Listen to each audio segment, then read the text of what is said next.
This is the Renault Show with me, Jane Elliott, Alan Smith, and Craig Wood. We've got the super sub of Jane in place of Andy this week because Andy decided to go his own way, wanted to release a weigh-in before he did this. So we've got rid of him. We thought there'd be a big change.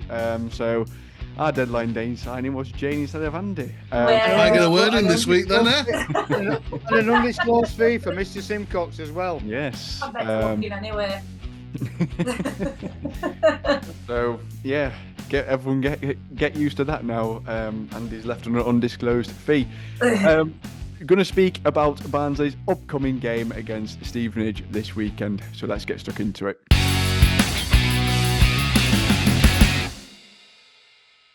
So, Jane, not really too much to talk about this week. No. We've had a very, almost uncharacteristically quiet week. It feels like every week so far there's been 2 or 3 things to speak about or talk about, but it seems we've had a fairly quiet week, and it's almost been nice, especially coming off the back of the win as well, to almost be able to sit, relax, and have a little bit of optimism around the club as well. Yeah, I think it has been a bit quiet. I mean, it's really been about Man U ticket sales, hasn't it, this week, and everybody getting this. I think we've sold 5,000 so far. Yeah. From some groups on on social media, it's been anybody else sat with pigeons, and people have got tickets and right at top, but at least they get to go. There's been a bit of a no of a pricing I've seen this week with the Man U tickets. Alan's made it quite clear what he thinks of the pricing of the Man U tickets, and we've compared obviously other clubs at other grounds and their prices, and we seem to have been slightly robbed, and I can understand that. I mean, it's coming at what, 40 quid a ticket, 50 quid on bus. It's a lot of money in it, but us Barnsley fans, will do it. So yeah, it's been really around the Man U. Great result at weekend. Adam Phillips again doing really well at weekend, and then upcoming Stevenage game, which is not really leaving us much to talk about, as they're a bit lacklustre, to be fair. So we're expecting obviously a win at weekend, but really, like you said, it's been rather quiet. So it's just about your cup tickets, and we're looking forward to a trip to Old Trafford. It has been nice, hasn't it, in a way, to almost not have anything to talk about too much other than positive stuff of obviously Adam Phillips, second top scorer in the league behind Alfie May, with 3 this season. It's not necessarily been a forward either. It's nice to see him get into those positions. I think it was just before Keeler Dunn's goal at the weekend, the amount of players who flooded the box in the different waves of attack that we had before Keeler Dunn finally scored. It was nice to see the amount of bodies that were getting forward into the box as well. It was, to be honest, Captain Connell, he was trying. I thought honestly Saturday it was a great flick round corner for him to score that first goal. But he was trying, I think, all through the game to do that. He tried a lot of flicks, what didn't come off. But I think we've got, as we said, we've got one of the best midfields in the league, haven't we? And going there at Stevenage on Saturday, I think they drew to Burton 0-0, and then in the last home game they lost to Lincoln City, who we beat away. So to be honest, we should be going there feeling confident and seeing what formation is going to and team is going to pick.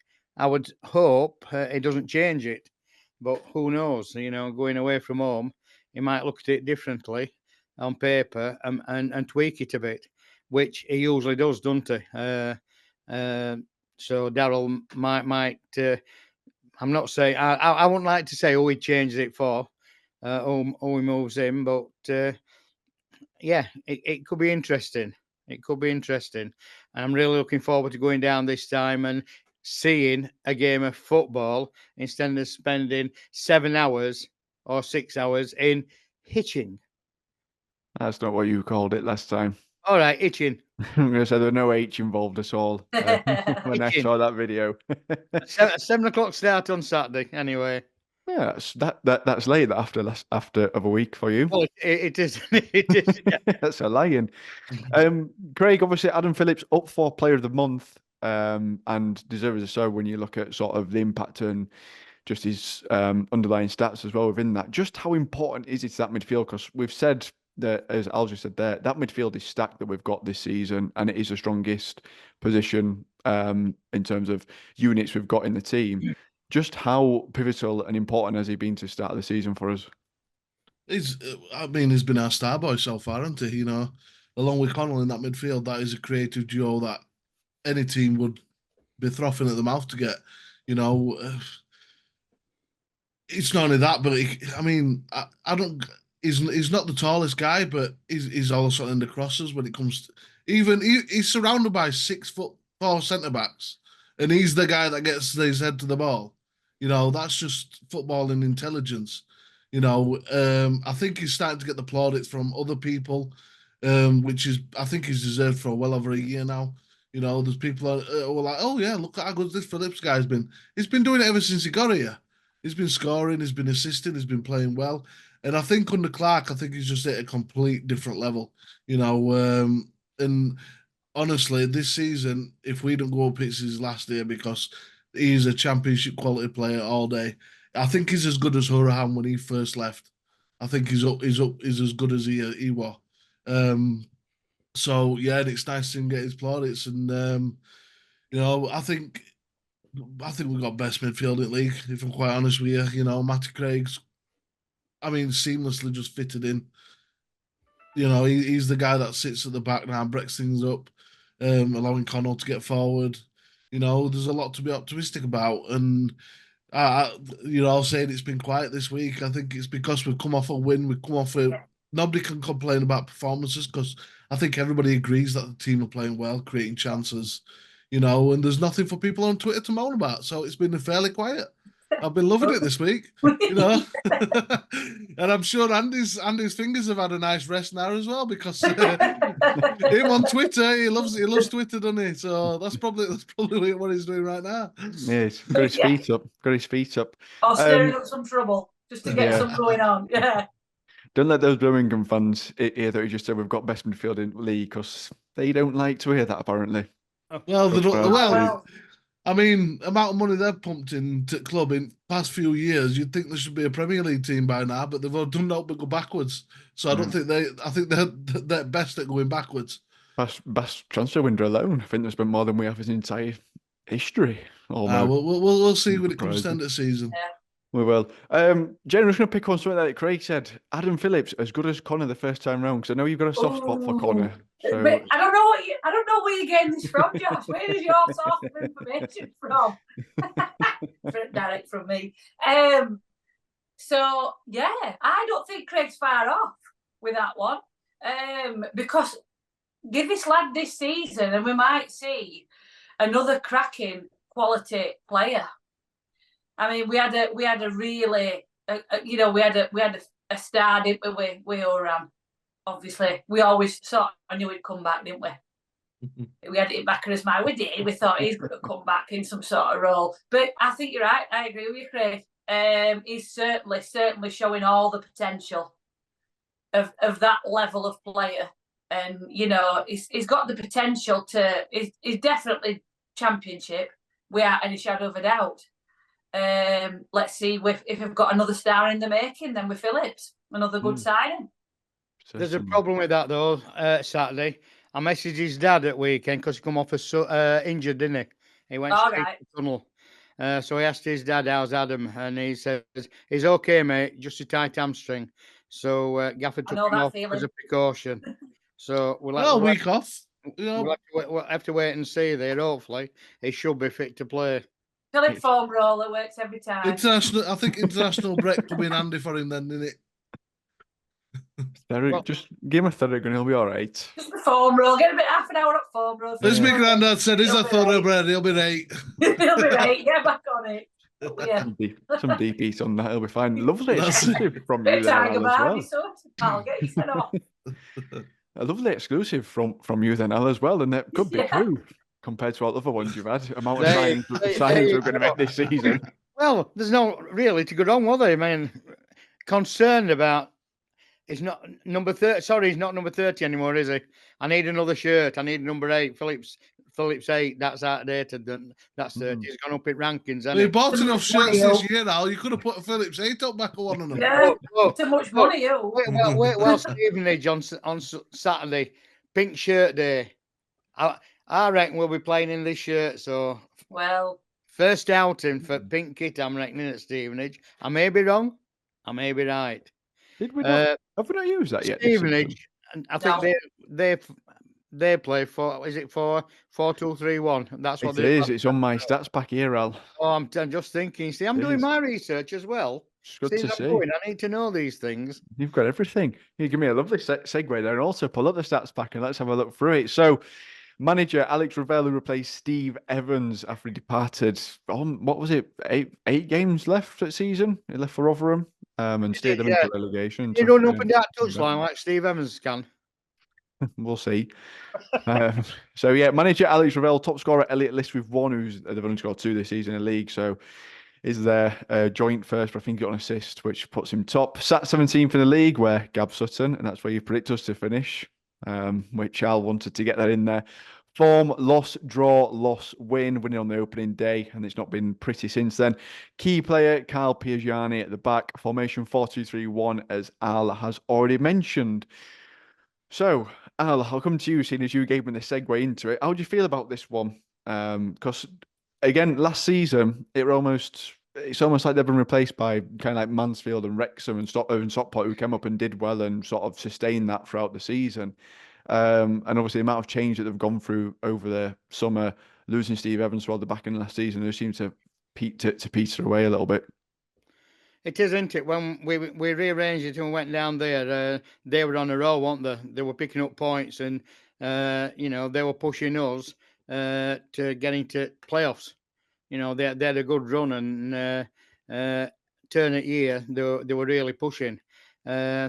I'm thinking we can go there and give them a game. As I say, as last home game, 3-0 away from home. I think we can go there and put on a show there, and I'm confident and another victory. I've only been doing this for 2 years and I still mute myself whilst I'm trying to talk.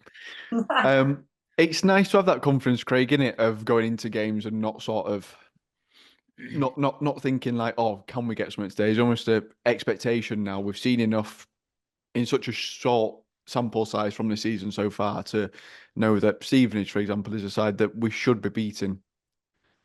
Yeah. I don't think they've been same since Evans left, to be quite honest. I mean, the team that we faced last year, I don't think they're even half as good as that. 2 goals scored this season, 3 conceded. They're doing well defensively, but offensively, they're massively missing Jamie Reid up front with his injury. I love Matt Farley. I love his optimism. I love his energy. But my God, I can't agree. I don't think the Stevenage team's that good, really.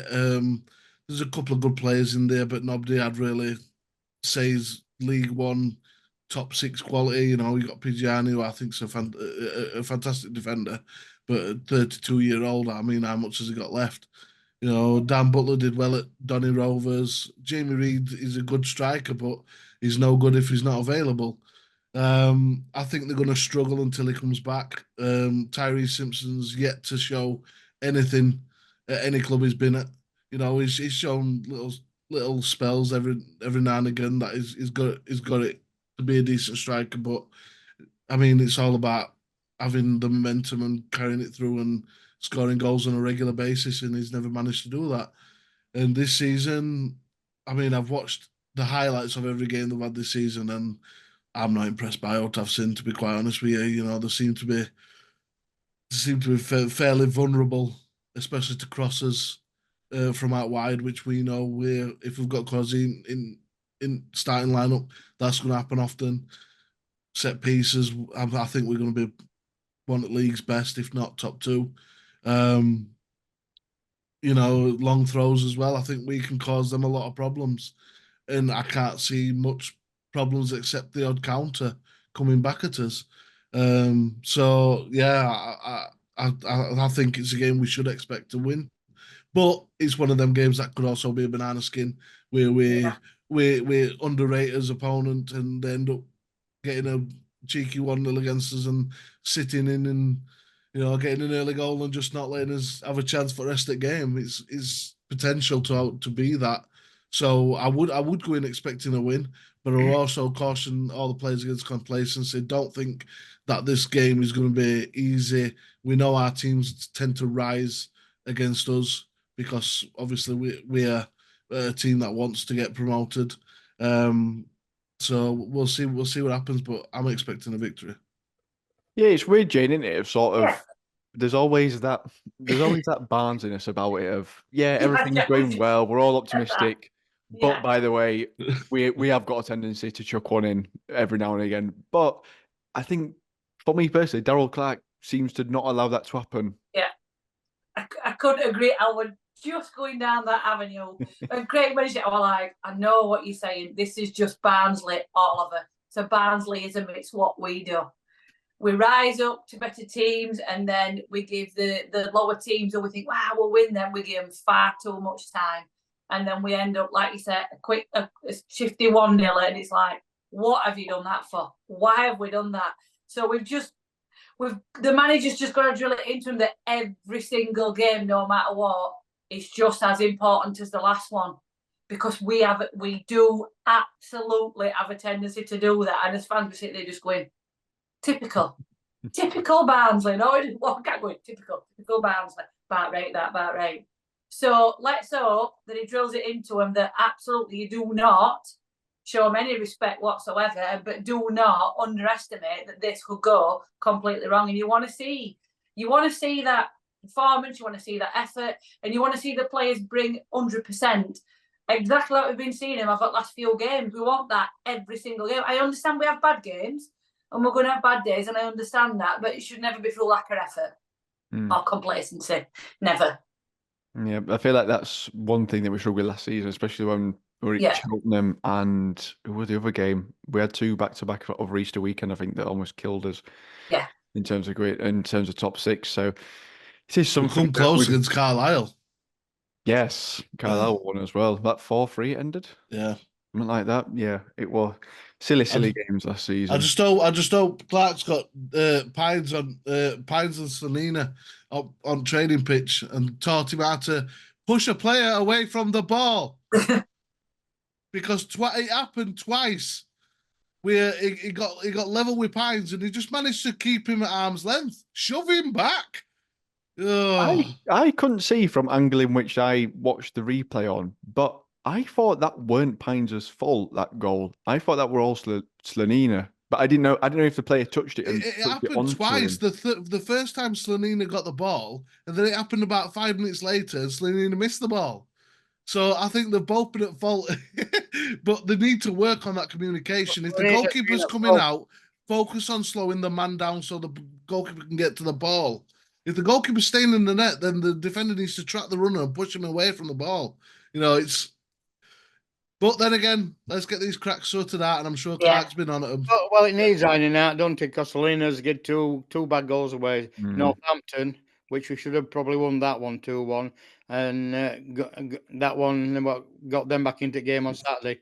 So they'll work on him. But we know he can bounce back from a mistake as well, though, because we've seen that. So just take it on chin, learn your lesson, move on. Mistakes are there. It is. Right, before we get into our predictions, we've got the young'uns on with theirs first. We've got Stevenage at the weekend. We've got Caledon. We've got Caledon. Na. Anyways, what do you think the score's going to be? I think it'll be 2-1 Barnsley.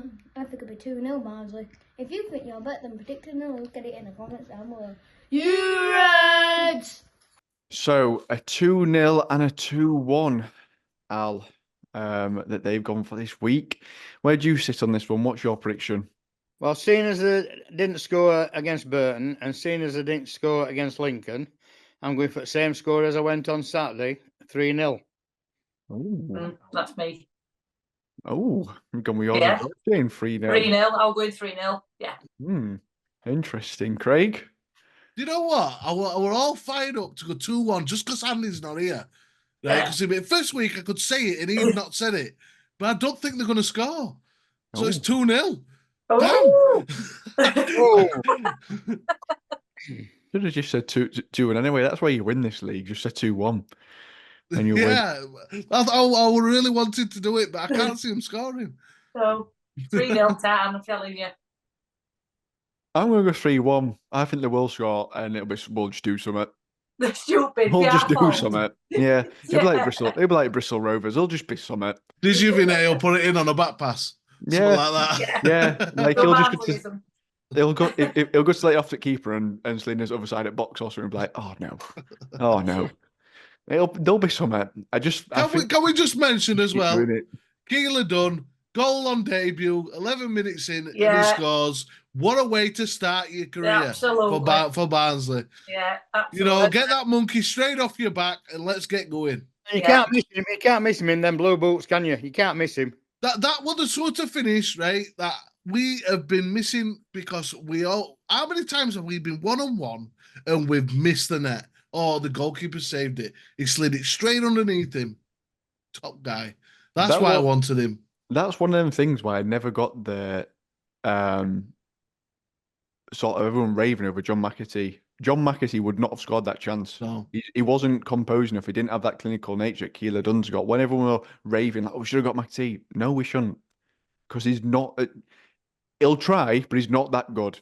He's technically not that good yet. Yeah, he's a workhorse. He works hard. He can create chances. He's a decent passer of the ball. But he just I do agree. I know he can score a few wild ones, you know, with a lob keeper that time, you know, but he wasn't consistent in front of goal. And I think we've been missing that for quite a while, you know. But I think Keeler Dunn's just got that fox in the box, that natural clinical nature, just to hit it, you know, just hit it and not put too much pressure on his son. And I He think seems to be like that. Sorry, it's the board and the recruitment team have listened to Gaffer. That's a big difference. Yeah. I think you look at all the options we've got now. We can do going up front. We can do anything. We can go 2. We can go 3. We can go 1. We've got every sort of option. You look at that. I've been saying this for years, though, ever since we first switched to 5 at back. Oh, like we've got no wingers, so we can't even change. Now we can. Yeah. Well, what were it last season? We didn't have a plan B. We've got a plan B, C, and a plan D now. I reckon we've got all the way down to about S, mate, to be fair. We've got all the way through to Z. He's certainly start recruiting us. Right, we'll be back on Sunday with our reaction to the Stevenage game and previewing Manchester United. Which is certainly that team with a leaky roof. Yeah. Certainly going to cause some problems in my household. 40 quid. Oh, yeah. Is it? It is. That's going to cause problems in my household when I'm sat in Barnsley End and George is in Stretford End. But we'll deal with that when it comes. Yeah. So, yes, we'll be previewing the United game as well as reacting to Stevenage. We'll see you there, you Reds.